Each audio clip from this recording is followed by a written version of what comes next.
Masa Rasulullah jadi nabi itu 23 tahun. Terus sampean ingin ngaji paham dalam 1 jam, itu keangkuhan. Jadi Rasulullah itu jadi nabi itu 23 tahun. Tapi orang ingin memahami Islam, nyewa kiai, diatur lagi itu kalau nggak pernah sepuh itu dosa, itu jelas itu.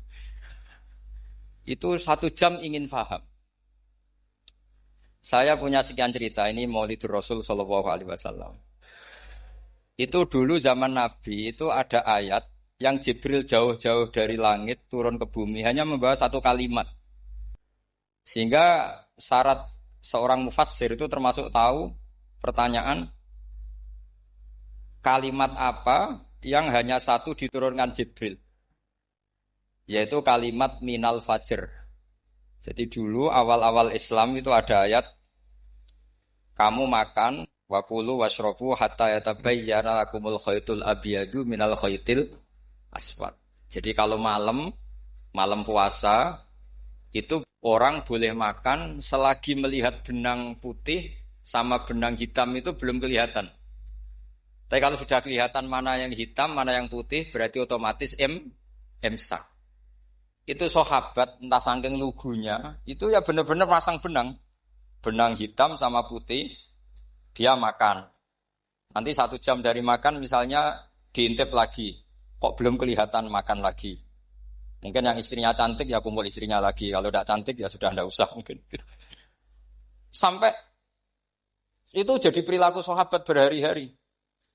Ketika dilaporkan ke Rasulullah itu tertawa-tawa. Kok ada begitu? Baru Jibril datang menerangkan minal fajr. Jadi benang hitam artinya masih malam, benang putih maknanya sudah fajar shadiq. Itu lama sekali. Saya terus mau cerita tentang sanad ilmu. Jadi Nabi itu 23 tahun. Dan itu tidak gampang, ada fasenya. Bahkan ada fase Nabi itu harus as-sukut anil mungkarat. As-sukut anil mungkarat itu diilmoni oleh pakar-pakar usul fikih. Apakah as-sukut anil mungkarat itu berarti mengekrori kemungkaran? Apa takhirul bayan? Saya ulang lagi pakai bahasa Indonesia. Ketika ada kemungkaran, Nabi diam. Itu diamnya karena nyari momen untuk ngandani. Atau memang diam itu dengan tanda kutip jangan-jangan dianggap ikrar. Makanya ulama usul fikih itu berdebat. Diamnya Nabi ketika melihat kemungkaran di awal Islam itu karena ada ma huwa aham, ada yang lebih penting yaitu menerangkan tauhid.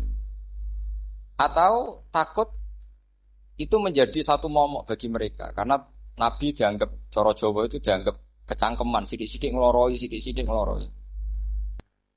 Nah, perdebatan ulama dalam seperti ini itu penting sekali karena nanti menjadi satu rumus ilmu. Saya berkali-kali berpikir gini, misalnya Anda punya keponakan atau punya anak pacaran. Ada Pak D yang keras sekali, mesti marah. Itu nanti ponakannya nggak sempat dikandani karena main saja nggak berani, mesti Pak D itu marah. Karena ini Islam garis keras atau garis lurus atau apa lah nggak tahu. Pokoknya punya garis. Terus ada kelompok Islam yang nggak punya garis, ya nggak punya karakter. Ponakane pacaran ya santai, malah kenalan pacare ponakane. Cantile kuliah podo sehingga ponakannya merasa terjustifikasi. Berarti pacaran nggak apa-apa, wong paman saya nggak marah. Natijahnya pasti sama. Yang terlalu mudahanah, yang terlalu baik, hasilnya tidak didik sama sekali. Karena seakan-akan mengakui bahwa itu tidak apa-apa. Yang keras sekali hasilnya juga sama, nggak didik sama sekali. Karena dolan we rawani, kapan didiknya? Nah kira-kira seperti itu. Yang nggak mau berteman sama orang-orang maksiat juga hasilnya sama, meskipun atas nama kebenaran. Aku mau kancan nang maksiat, ngotori. Hasilnya sama, nggak mau mendidik. Tapi yang mau ngancani juga bahaya kalau terlalu keseringan karena jute aku kenal kiai iki ratu diloroi, berarti gak popo kan gitu. Nah ini PR besar dalam umat Rasulullah Shallallahu Alaihi Wasallam. Tadi saya diceritani Mbah Jamal berjuangnya di sini, nata dari kampung yang macam-macam menjadi kampung baik. Dulu saya duki di Lasem ya gitu. Mbah Mun dulu ya sarang dihimpit 2 kampung yang masalah. Tapi lama-lama terus jadi kampung yang baik lewat tarbiyah, lewat biasa. Maka ketika kemungkaran kita biarkan, itu namanya apa? Namanya itu kalau dalam usul fikih itu takhirul bayan. Apa? mengundurkan memberi apa? Penjelasan. Karena sekali tidak dengan definisi ini, nanti takutnya dianggap al-iqrar alal mungkar, dianggap ngakui kemungkar. Nah, saya termasuk orang yang sangat usuli ya, sangat memahami Quran, hadis itu secara disiplin ilmu usul fikih. Nah, kenapa itu satu keharusan begini logikanya? Saya ulang lagi, Nabi jadi Nabi itu 23 apa? Itu yang menyokong beliau jadi Nabi itu orang Nasrani dan orang Yahudi. Karena itu satu-satunya perangkat yang harus dipakai. NU belum ada, sama nggak usah GR bela Nabi. NU pas itu belum ada. Maulid Nabi itu yang kangelan tuh Abu Lahab, bukan pengurus NU. Sampai sekarang dalil Maulid itu masih pakai Abu Lahab. Jadi ini ya NU itu termasuk organisasi yang luar biasa. Abu Lahab ya jadi dalil. Jadi Abu Lahab dengar kalau iparnya Abu Lahab itu iparnya Aminah, iparnya Sayyidah siapa? Dengar Aminah lahir, nggak punya suami, saking senengnya, candalemnya beliau, itu dimerdekakan. Ya setidaknya untuk hari Senin tak sebut beliau, karena pas soleh. Nanti Selasa Rabu sudah ada. Itu dimerdekakan. Saya yang kiai kecil saja, nggak bayangkan kalau pagi-pagi tidak punya anak dalam yang bikin kopi siapa, yang mencucikan siapa, yang nyapu rumah. Tapi Abu Lahab saking senengnya punya ponakan itu, dikasihkan, sudah Suwaiba kamu pakai saja. Sudah biar melayani kamu, ngurusin kamu. Jadi saya bayangkan hari itu Abu Lahab itu mungkin bikin kopi sendiri, nyapu sendiri demi. Nah itu sama Allah dikenang. Dikenang sehingga yukhaffafu anhul adzabu yaumal isnan itu masyhur. Idza kana hadza kafiron ja'a dhammuhu bi tabbat yadahu fil jahimi muhal lada ata annahu fi yaumil isnaini daiman yukhaffafu anhu lisururi bi ahmada famadzannu bil abdil ladzi kana umruhu bi ahmada masruran wa mata muwahhidan. Ini Abu Lahab yang kafir, hormat Maulidur Rasul saja dapat takhfiful adab, apalagi yang mukmin. Jadi itu satu-satunya dalil Maulid, itu dalilnya Abu Lahab. Ya makanya terus kita itu dibully sama kelompok sebelah. Dalil kok Abu Lahab. Tapi saya pastikan awal Islam itu yang menjadi perangkat nubuwah itu hanya Yahudi dan Nasrani.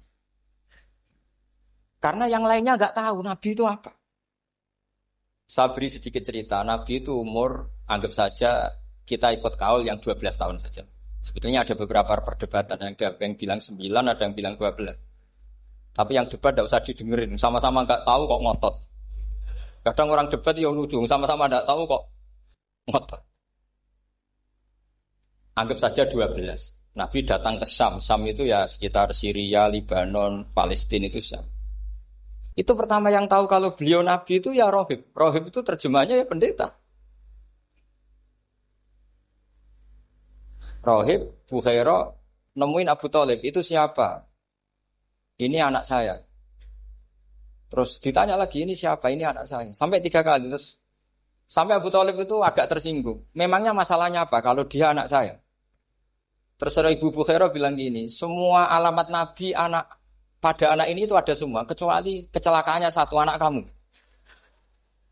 Loh memangnya masalahnya apa? Karena alamatnya Nabi di Taurat dan Injil itu yatim. Sementara ini punya bapak kamu, ini masalah. Jadi dilihat macanya sudah memenuhi kriteria, semua memenuhi kriteria kecuali satu karena punya bapak Abu. Akhirnya Abu Thalib ngaku, ndak ini ndak anak saya, ponakan saya. Akhirnya diketahui kalau ini benar-benar calon Nabi. Pertama yang tahu siapa? Pendeta. Karena yang punya khazanah kitab samawi itu ya para orang Nasrani dan Yahudi. Sehingga Al-Quran meskipun pada akhirnya ngeritik Yahudi Nasrani, carakan Yahudi dan Nasrani. Karena satu-satunya yang masih punya kitab samawi itu Yahudi dan Nasrani, meskipun sebagiannya sudah dirubah-rubah. Alamat pertama itu seperti yang diceritakan di Berjanji Afi ainaihikum, matanya dilihat. Terus perlakuan pohon. Saya pernah di pohon itu, pohon nubuah. Itu umurnya ribuan tahun. Itu kalau Nabi duduk misalnya di arah barat, matahari dari barat, normalnya akan kena kesetrong matahari. Itu yang rubah itu dahannya. Jadi Nabi itu orangnya lugu, duduk aja nggak mau mikir. Memang syaratnya Nabi itu nggak boleh mikir, harus ummi itu lugu. Nggak boleh Nabi mikir besok makan apa, terus menjabat apa, itu nggak boleh. Itu udah Nabi itu, maklar itu. Nabi itu nggak boleh mikir. Makanya Quran nyifati Nabi itu makun tata drimal kita bualal iman. Kamu itu tidak tahu kitab itu apa, iman itu apa. Jika Nabi itu nggak bisa jumpa pers, nggak bisa. Nabi kok memaklumatkan wah saya tadi malu, nggak bisa. Nabi itu justru bagus keliru pertama jadi Nabi. Nabi pertama ketemu Jibril itu dikira malakul maut. Dia lari, ketakutan. Zamiluni Khadijah saya ini takut. Itu tadi ada malakul maut, saya takut. Sama Khadijah dikemulin. Jadi Nabi itu enggak tahu kalau itu malaikat siapa? Jibril. Jibril enggak bisa dia kenalan enggak di seminar. Ini malaikat Jibril, pernah kuliah di sini enggak bisa seperti itu. Jibril itu ya aneh. Pertama ketemu Nabi, Iqra ya Muhammad, kamu harus baca ini. Kata Nabi, Nabi Qur'an, saya tidak bisa baca. Harus bisa. Dipaksa sampai 3 kali, Nabi tetap jawab, saya tidak bisa baca. Terus kata Nabi kenangnya, Tony, saya didekap, kamu harus bisa baca. Setelah baca, dilepas, Nabi lari, pulang. Pulang terus bilang ke istrinya, Zamiluni. Ini secara nahwu agak aneh, karena mukhotobahnya perempuan satu. Harusnya Zamilini. Kalau untuk perempuan harusnya idribi ya, unsuri gitu. Tapi karena Khadijah dihitung ahl itu keluarga, maka Nabi pakai khitab mudzakkar jamak Zamiluni. Jadi Nabi enggak tahu kalau pertama jadi. Karena syaratnya Nabi harus ummi. Justru karena ummi itu orisinil, semua yang dikatakan Nabi pasti dari wahyu. Nah, sing tadi Nabi sampeyan mikir, saya besok ngomong apa ya supaya orang tertarik. Makanya kamu enggak akan jadi Nabi. Selain sudah ditutup juga bahaya ini karena tadi. Makanya saya ngaji itu ya sekenanya saya tidak pernah ngaji itu mikir. Karena ngaji itu menarik itu terserah nasib. Kalau nasib sedang baik, kamu tidak paham gini, wah Gus Bae ilmunya tinggi sampai kita tidak paham itu kalau nasib sedang baik. Kalau nasib tidak baik, ngomong sudah enak apa, wah sebulet tuh. Jadi sebetulnya ini masalah qalb. Allah yang muqallibal qulub. Kayak kamu kelihatan serius itu kalau nasib sedang baik dianggap pemikir. Kalau nasib sedang enggak baik, wong kok merengut terus mesti begitu. Kalau kamu nasib baik sering guyon mesti orang komentarnya alhamdulillah itu ceria, gampang syukur. Kalau nasib enggak baik kiai kok guya-guyu ora jelas kan gitu. Sehingga Nabi itu memang enggak boleh mikir. Sehingga diistilahkan ma kunta tadri mal kitab walal iman. Kamu itu enggak tahu Muhammad kitab itu apa iman. Justru itu bagus. Enggak tahu itu bagus kalau untuk Nabi. Kalau untuk apa? Sehingga orisinil datang ke Khadijah Zamiluni. Jawabannya Khadijah lucu. Kamu betul ketemu orang seperti ini ke makhluk seperti ini nih. Iya kata Nabi. Itu Khadijah itu kacaunya bukan main. Khadijah itu kacau. Khadijah itu kubro, masuk manaqib yang dicintai Mbah. Ini mbah-mbahnya Habib, ini Muhammad bin Anis. Khadijah bilang gini, ya gini saja Mas. Suatu saat kalau teman kamu itu datang bilang ke saya. Ya kata Nabi. Gak ngerti kalau ini dites. Suatu saat Jibril ini datang lagi. Nabi juga ini loh temanku. Kalau bilang Jibril ini temanku datang lagi. Khadijah fahasarat an fakhidhiha. Masyhur itu di riwayat. Pahanya agak dibuka. Mas, temanmu masih. Weh lari katanya. Terus setelah lari ditutup lagi. Temanmu datang lagi. Iya datang lagi. Absyir ya Muhammad, kamu harus senang. Itu benar-benar kamu itu Nabi. Jadi Khadijah punya sekian definisi. Kalau Nabi betul itu melihat malaikat betul itu melihat aurat itu pasti lari. Jadi dibuka. Ternyata Jibril lari. Khadijah ini tidak tahu, yang tahu Nabi. Nabi ya nggak tahu kalau dites. Kalau Nabi tahu, kok ngene nak dites ya. Jadi ini mungkin. Jadi Nabi itu nggak tahu kalau dites. Mas, kalau temanmu datang bilang saya. Setelah pas Nabi sama Khadijah, Jibril datang. Masyhur itu fahasarat an fakhidiyah. Dibuka, temanmu masih Mas, lari gitu. Ditutup lagi. Sekarang gimana Mas? Datang lagi. Kamu harus senang, kamu Nabi betul. Karena kalau itu setan, wah mesti senang nonton aurat kan itu. Itu Nabi tidak tahu kalau dites. Kalau sampean kan tahu kalau mau dites istri. Sampai mulai kata tong wedok liya toko mesti bojo mbak servis untuk menutupi semua keburukan itu. Itu Nabi. Uniknya terus Khadijah. Nabi jadi Nabi sama Khadijah itu tahu dulu Khadijah. Nabi enggak tahu kalau mau jadi Nabi, tapi Khadijah tahu. Sehingga ketika umur 25 tahun Nabi sebagai pedagang, Khadijah itu ngirim mata-mata namanya Maisarah. Maisarah itu nama lelaki. Saya tambahi lagi, Maisarah nama lelaki. Nanti kalau kamu artikan nama perempuan, oh berarti Nabi kemana-mana punya perempuan. Enggak, Maisarah itu nama lelaki. Maisarah dikirim Khadijah. Terus gimana Muhammad di perjalanan? Tudhilluhul ghamamah tuti'uhus sahai. Kemana-mana dipayungi oleh mega, oleh awan. Sekian informasi ke Rasul ke Khadijah itu dimasukkan semua ke Khadijah. Tapi betapa kecewanya Khadijah ketika Nabi nikah umur 25 tahun, Khadijah umur 40 tahun. Itu kok gak jadi Nabi. Itu mulai kecewa, sido jadi Nabi tahu. Makanya ketika tahun ke-40, berarti Nabi umur 40, cerita ketemu tadi Jibril, sebenarnya Nabi gak tahu itu Jibril, gak bilang Jibril. Itu Khadijah senangnya bukan main. Karena apa yang dibayangkan dia terjadi. Fa wa yuzika wa abadan innaka la tasilur rahim wa tahmilul kalla wa taksibul maqdud wa taqridu fa wa tu'inu ala nawaibil haq. Lah bahasa Pak Said Akil syarat jadi rais Suriah harus hafal katanya gitu. Sonono syaratnya jadi ulama. Saya ini jadi ulama sebelum di NU. Banyak kata Mbak Mun dulu guyon kiai ono loro, ono kiai sing ning NU, berarti kiai sik lagi ning NU. Ono sing kiai NU nak gak pengurus NU ada di kiai gitu. Itu guyonannya Mbak Mun. Akhirnya Khadijah itu sempurnanya bukan main. Karena pernah ragu 15 tahun. Kan dari umur 25 Nabi. Kemudian nggak tahu bukti berikutnya. Makanya terus ini jadi Nabi enggak. Setelah umur 40 benar-benar Nabi. Paginya diajak ke Waraqah bin Naufal. Masih pernah paman sama Khadijah. Ya Ami ini Ibnu Akhika mau cerita. Terus Waraqah ini Nasrani. Di kitab Bukhari Quran tanah sorofil jahiliyah wayak tubuh Injil bil Ibroniyah masya Allah ayaktub. Jadi Waraqah itu penginjil, pendeta. Tapi nanti loh kamu jangan salah paham. Terus kayak pendeta sekarang ada periode di mana Injil masih asli dan ada periode ini yang sudah muharraf. Itu kan dia itu lafaznya ulama. Akhirnya Waraqah tanya, kamu ngomong saja ya Ibnu Akhi, manggilnya seperti itu. Akhirnya Nabi cerita ketemu Jibril, sebenarnya beliau enggak tahu itu Jibril cerita. Terus kata Waraqah, hadan namus alladzi jaa bi Musa. Masih pakai bahasa namus, hadan namus alladzi jaa bi Musa. Itu namus semacam malaikat yang mendatangi Musa. Terus uniknya Waraqah bilang gini. Wa iyudrikni yaumuka ansuruka nasron muazzar. Andaikan saya menemukan hari ketika kamu jadi nabi, akan saya bela mati-matian. Kapan itu, paman? Khina yusrijuka kaumu, ketika kamu diusir oleh kaum kamu. Nabi sebagai orang baik, makanya GR jadi orang baik itu ya boleh. Nabi sebagai orang baik itu tanya, awamu khrijiyahum. Kalau kiai-kiai maknani awamu khrijiyah ana ta iku wong sing ngetokno ingsun hum ta kaumi.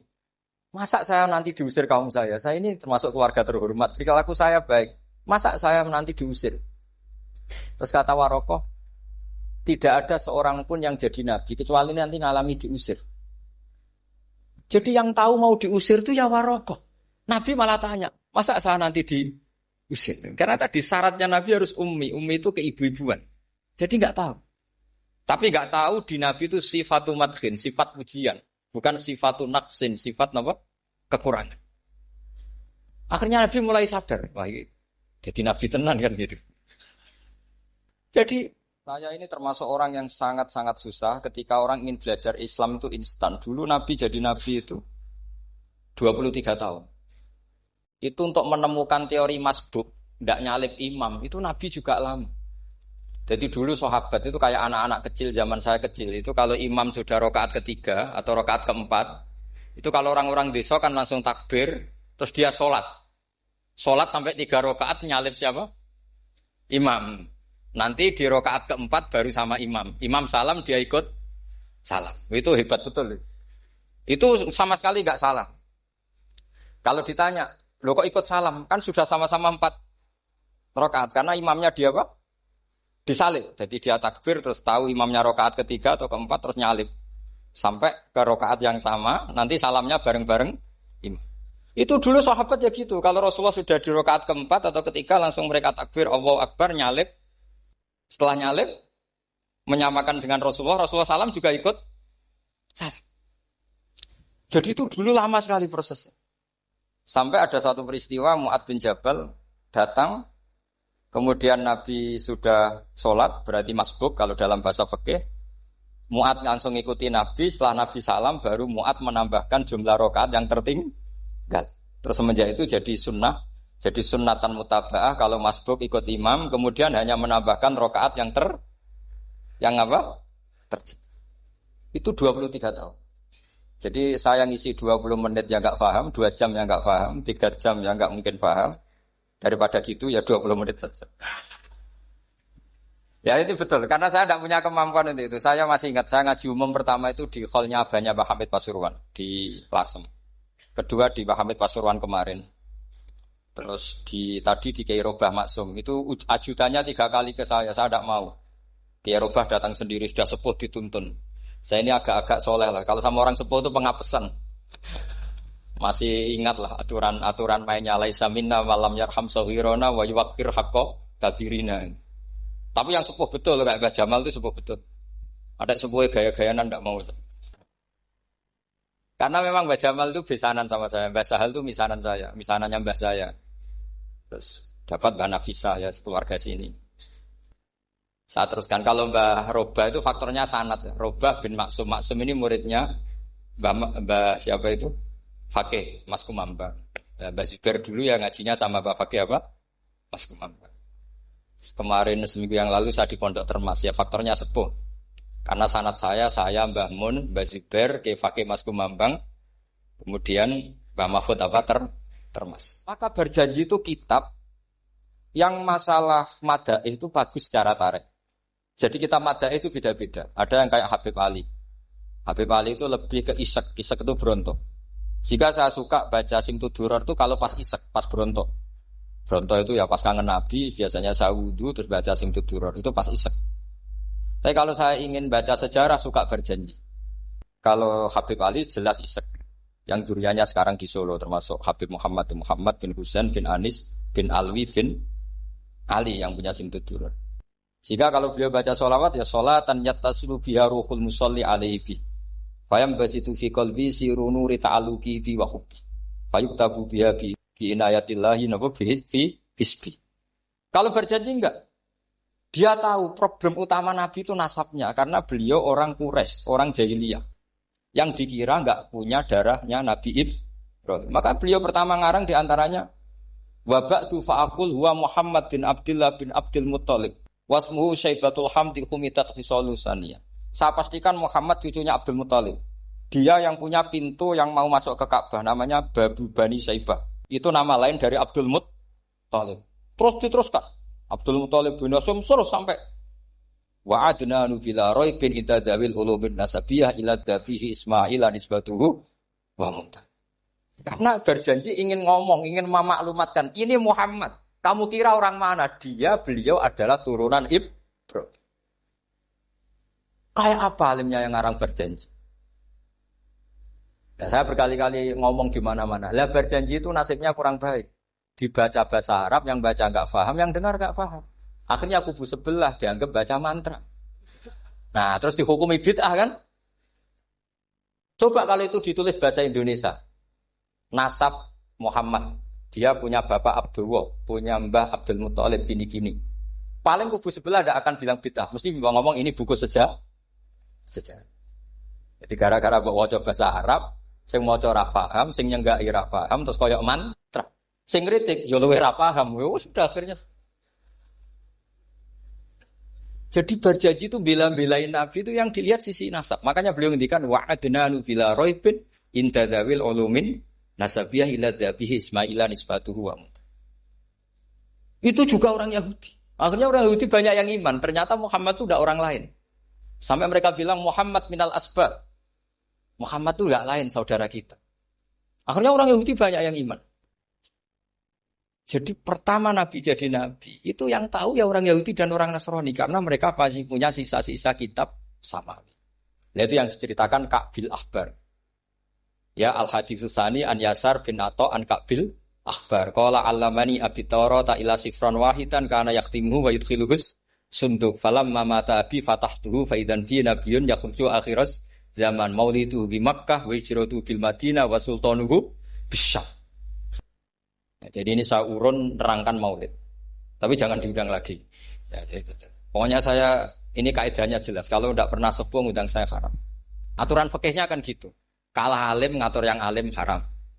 Kalah tua ngatur sing tua haram. Tapi nak wong tua ngatur sing nom ana kemungkinan halal. Mergo ana kemungkinan sing nom ra nurut wong tua iku dosa. Makanya kalau saya dipanggil yang pernah sepuh, waduh cocok ra cocok ya samina wa ta'na. Karena Mbak Jamal ini abahnya Gus Rozin, biasanya Basal. Terus saya pokoknya tak ingat saya pengajian umum itu baru ke-7 ke 8. Semoga ya nanti sampai mati ya jumlahnya masih bisa terhitung.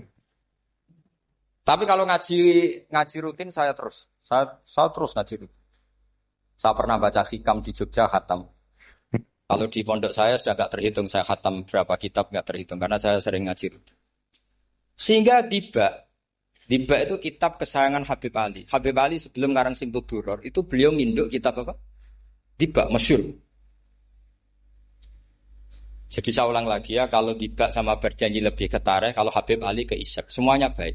Saya baca Habib Ahmad Al-Habsyi Pasuruan pernah tak tanya, kenapa kalau Maulid baca 3-3-nya? Ben gak asobiah Gus, ben keduman kabeh. Saya itu setengah hafal semua, 3-3-nya setengah hafal. Berjanji cerita, Al-Haditsus Diba yang ini Diba. Al-Haditsusani an Yasar bin Atha an Kabil Akhbar. Kata Kabil Akhbar, saya ngaji sama bapak itu Taurat itu khatam. Tapi saya itu iskal itu janggal. Kenapa ada satu lempiran yang enggak diajarkan? Disimpan fisunduk. Jadi orang Yahudi itu ada baiknya. Mestinya kalau mangkal kan dibakar supaya hilang jejak. Enggak. Karena Yahudi itu ada unsur nubuwah. Karena babanya Yahuda bin Yakub bin Ishak bin Ibrahim. Tapi Yahudi yang orisinal ya. Saya berkali-kali ngaji bilang Israel itu kalimatu madhin, pujian. Sehingga Israel disebut wa ani faddaltukum alal alam itu Israel yang bani karena ada gennya Nabi. Kalau Israel yang sekarang itu nation, sebuah negara. Mereka ada yang Zionis, ada yang turunan Eropa, Amerika, terus Islamfobia. Itu beda Israel yang negara dengan Israel yang bani. Kalau yang Bani itu ada unsur gen para apa? Nabi, sehingga ya Bani Israel. Tapi kalau Israel sekarang nama sebuah negara. Sehingga ketika Allah bilang ya Bani Israel itu khitabnya pada penduduk Medina. Kenapa? Karena penduduk Medina zaman itu banyak yang keturunan Nabi Ibrahim alaihis salam. Jadi Israel di Quran itu bukan nama sebuah negara, nama sebuah turunan. Sehingga disebut ya Bani Israel, he anak turune Israel. Kita tahu Israel nama lain daripada Nabi Yakub bin Ishak bin Ibrahim. Ya karena memang saya nekuni ilmu. Kalau tadi yang Banjari kan nekuni suara. Jadi suaranya bagus. Itu kalau enggak ditopang al-jamalul aqli, logikanya juga bagus. Itu bahaya, nanti orang mau nyanyi tok. Nah ini tak bantu. Tadi ada al-jamalul sauti, kebaikan secara suara. Ini tak bantu al-jamalul aqli, kebaikan secara makna. Ya mestinya keren Al-Jamalul Aqli karena Al-Jamalul Sauti itu penyanyi dangdut bisa. Jadi semua penyanyi bisa kalau suara bagus ya. Tapi kalau maknani Diba itu kalau tidak orang alim tidak bisa. Wis tuku terjemahannya tetap ra paham, ra bakat itu.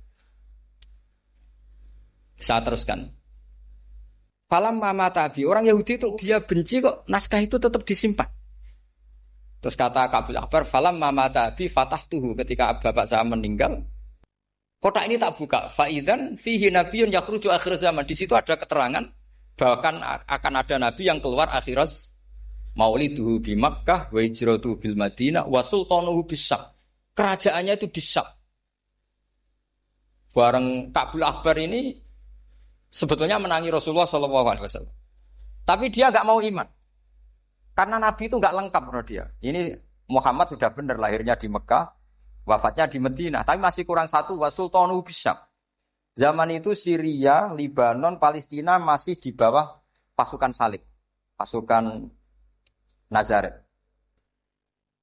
Sehingga dia mikir, katanya kerajaan Islam ada di Syam, ini kok Muhammad enggak jadi raja di Syam. Sehingga dia menunda imannya, yuakhiru Islam. Bareng era Sayyidina Umar, beliau bisa menaklukkan Baitul Maqdis. Terus dia iman. Makanya imannya Kabil Akhbar itu era Sayyidina Umar karena sudah masuk definisi ketiga wasultanuhu bisyam, kerajaannya Nabi ada di iman. Sekali iman langsung pinter deh. Wong sedurunge baca kitab Samuel banyak. Sehingga Sayyidina Umar kalau mau tanya kitab Samawi ya tanya Ka'bul Ahbar. Karena beliau itu Nabi sudah benar maulidu bi Makkah, wa hijratu bil Madinah, wa sultanuhu bisyam. Rasulullah ketika wafat atau intaqala ila rafiqil ala itu belum menangi Islam naklukkan mana Palestina. Tapi Nabi itu kasef. Nabi itu nak kasef itu ya lucu. Makanya kalau ada kiai lucu itu ya anggapnya niru Nabi. Nabi itu lucu. Ada sahabat itu gak pati ganteng, pendek gak pati ganteng. Namanya Surakoh. Itu digojol sama Nabi. Surakoh.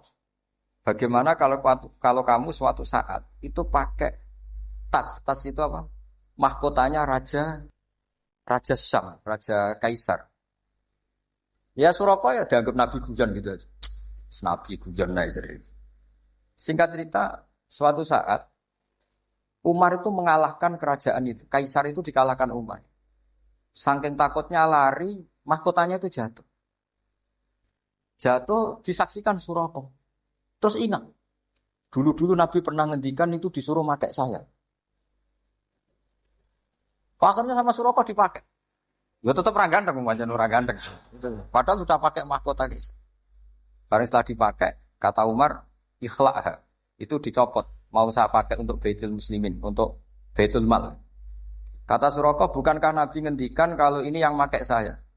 Jawabnya Umar, innama yaqulu Rasulullah lital bisaha, walam yaqul litam likaha. Kata Nabi hanya ngendikan kamu disuruh pakai, tapi tidak disuruh memiliki. Kayak apa Rasulullah kasefnya? Itu kata orang-orang yang pernah ke Turki. Saya belum pernah ke Turki, tapi saya hafal hadis sahih ini. Itu ditulis di masjid Turki itu. Lataf tahunnal Konstantinia. Kamu akan bisa mengalahkan pasukan Konstantinopel. Itu dikalahkan setelah 1000 sekian tahun dari wafatnya Nabi. Kayak apa kasefnya Nabi? Karena Nabi wa ma yantiqu anil hawa in huwa illa wahyu. Coba kalau Nabi kayak pengamat, ngomong apa yang kira-kira terjadi? Wah itu kan mesti keliru semua karena berdasar akal. Tapi kalau Nabi berdasar apa? Kasuf. Kasuf itu satu kenyataan yang dipertontonkan Allah Subhanahu wa taala. Terus kedua, alamat Nabi itu pakai sandi. Sandi itu sesuatu yang enggak jelas tapi menjadi jelas bagi ahlinya. Saya ulang lagi, sandi itu kayak sandi di militer itu. Atau sandi di KPK itu ada sandinya. Sandi itu ya kata sandi. Saya pernah diceritani Pak Busro Muqaddas ketika ketua KPK itu lucu. Wah, sandinya koruptor saya tambah kacau Pak. Itu kalau bilang uang, itu kalau yang kemarin rame kan apel Amerika sama apel Malang. Kalau apel Amerika berarti US apa? Dolar, kalau apel Malang berarti apa? Setelah KPK tahu sandinya diganti Ustadz. Jadi koruptor kalau mau korupsi ini pun temannya. Loh ini Ustadznya sudah siap loh, kamu gak ikut pengajian. Itu sempat penyadap KPK itu gak mau ngecek. Masa orang pengajian dicek? Ternyata ya gak ada acara pengajian. Ustadz itu maknanya uang. Koruptor saking ngerti itu disadap KPK itu sandinya gimana? Datang gak ke sini, ini Ustadznya sudah siap, ini ada pengajian. Hampir KPK itu gak ngecek karena pengajian, Ustadznya sudah siap. Setelah digerebek ternyata Ustadz itu sandi dari makna apa? Uang, gak kurang ajar itu Ustadz katanya. Jadi kalau di sini ditangkap KPK berapa Ustadz ini sudah? Ada Habibnya lagi, ada Habib Muhammad ini. Nah, Al-Farisi itu pemikir, dia orang Persia. Di mana-mana orang Persia itu pemikir. Persia itu kalau sekarang ikut Iran. Itu dia ngaji lama sekali sama pendeta-pendeta itu. Kebetulan dia punya pendeta yang belum muharraf atau belum muharraf. Kalau muharraf orangnya, kalau muharraf itu kitabnya atau bukunya. Setiap dia ngaji sama pendeta dikasih tahu. Terus kecewa beberapa kali, walhasil ketemu pendeta yang benar. Sudah, kamu tidak usah ngaji sama saya. Kamu datang saja ke Yasrib, ke Madinah sana, ke Yasrib. Di situ Nabi akhir zaman sekarang sudah ada kan.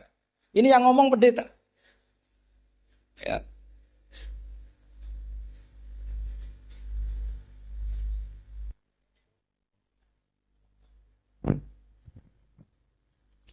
Ya terus sandinya itu 3. Itu aneh semua sandi. Sandinya pertama layak balus sodaqah. Lalu saya tahu kalau itu Nabi gimana. Pas itu posisi di Babylon. Babylon itu sekarang ikut Irak. Babylon itu ikut Irak. Dia orang Persia, kira-kira sekarang Iran. Terus dia kerja di Babylon, kalau sekarang ikut Irak. Makanya ada yang cerita Nabi Ibrahim itu orang Babylon, berarti orang mana? Irak. Kemudian pindah ke Syam, kemudian sempat hidup di mana? Makkah. Akhirnya datang. Beliau di Babylon diceritain. Terus beliau miskin.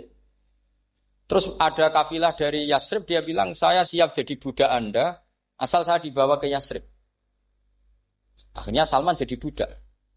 Jadi budak, dia di Yasrib jadi budak. Demi penelitian tuh dia jadi budak. Padahal dia orang pinter sekali, namanya Salman Al-Farisi. Setelah jadi budak, dia di Yasrib. Suatu saat dia kerja dapat ujroh. Ujroh itu upah. Datang ke Rasulullah. Ya Muhammad, manggilnya masih jangkar. Ya Muhammad, saya punya banyak uang. Kamu kan punya sahabat banyak, punya santri banyak. Ini tak sedekahkan ke kamu.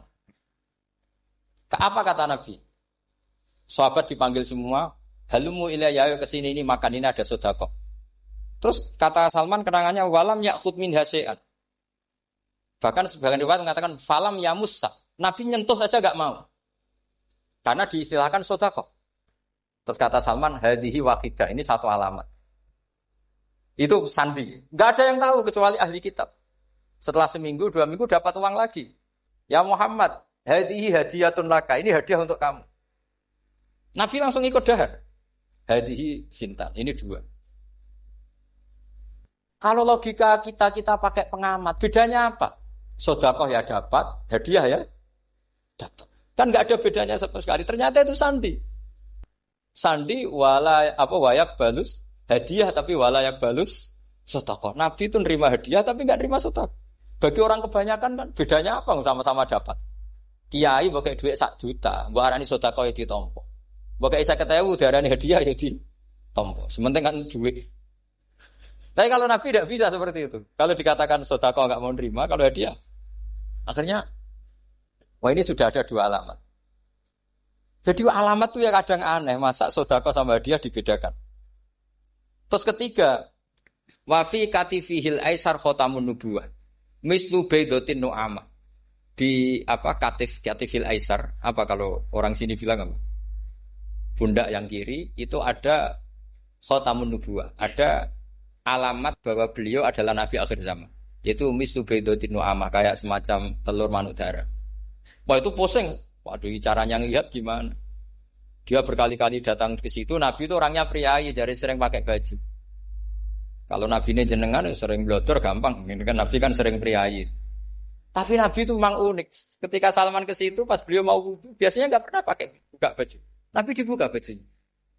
Akhirnya Salman fa'aqab ba'alaihi, bersungkur di depan Nabi, kemudian mengatakan aman tu bika ya Rasulullah. 3. Lagi-lagi 3 itu juga didapatkan dari ahli kitab. Makanya di awal-awal Islam itu ahli kitab itu luar biasa. Meskipun akhirnya di akhir-akhir masalah karena banyak oknum yang mentahrif itu. Jadi saya mohon ilmu-ilmu seperti enggak boleh hilang. Jangan mentang-mentang orang Yahudi Nasrani sekarang sudah muharraf, kamu terus anti sama sekali. Tetap ada sisa-sisa samawi. Karena mereka masih megang kitab apa? Samawi. Jadi kita fair saja. Yang salah ya salah, yang benar gini apa? Benar. Makanya saking fairnya Nabi, ini harus ditiru oleh semua orang NU, orang Muhammadiyah, orang apa saja. Nabi itu kalau menghormati satu ilmu itu luar biasa. Kata Sayyidina Umar, saya ini punya naskah banyak Taurat karena naskahnya menarik ya Rasulullah. Ada sahabat lagi cerita begini-begini. Jawabannya Nabi apa?